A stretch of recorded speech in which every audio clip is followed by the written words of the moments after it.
அஸ்ஸலாமு அலைக்கும் வரஹ்மத்துல்லாஹி வபரகாத்துஹு. நாளும் ஓர் அமுதமொழி.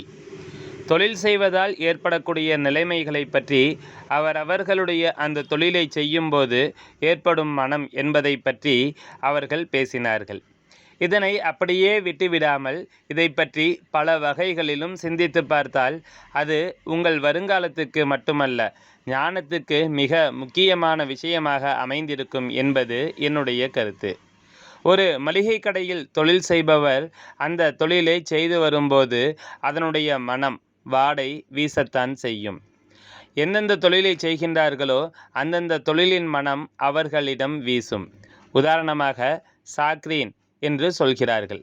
சாக்ரீன் என்றால் சுறா, மீன் உடைய வாள் போன்றவைகளை வைத்து விற்பனை செய்கிறார்கள். அந்த இடத்திற்கு போக முடியாது. அந்த தொழிலை செய்பவர்களின் பக்கத்திலும் போக முடியாது. ஒரு வாரத்துக்கு அந்த நாற்றம் இருந்து கொண்டே இருக்கும்.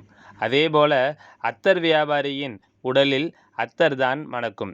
எந்த வகையான அத்தர் மணக்குமோ அந்த வகையான அத்தர் மணக்கும்.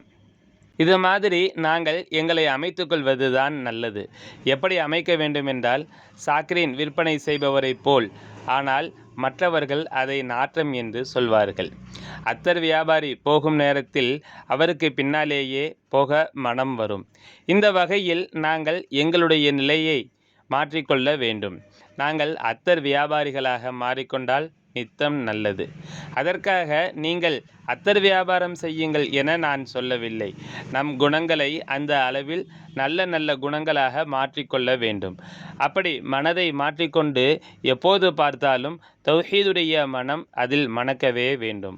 சங்கைமிகு ஷேக்நாயகம் குதுபு ஜமான் ஷம்சுல் உஜூத் ஜமாலியா சையீத் ஹலீல் அன் மௌலானா அல் ஹசனியுல் ஹுசைனியுல் ஹாஷிமி கத்தசல்லாஹு சிர்ரஹுல் அலீம் அவர்கள் 2002ஆம் ஆண்டு இந்திய விஜயத்தில் சென்னை பெரியமேடு மர்ஹூம் ஹலீஃபா ஹெச்எம் ஹபீபுல்லா அவர்களின் எம்ஆர்என்கோ தோல்மண்டியில் தங்கியிருந்த போது மாத கூட்டத்தில் நிகழ்த்திய சொற்பொழிவிலிருந்து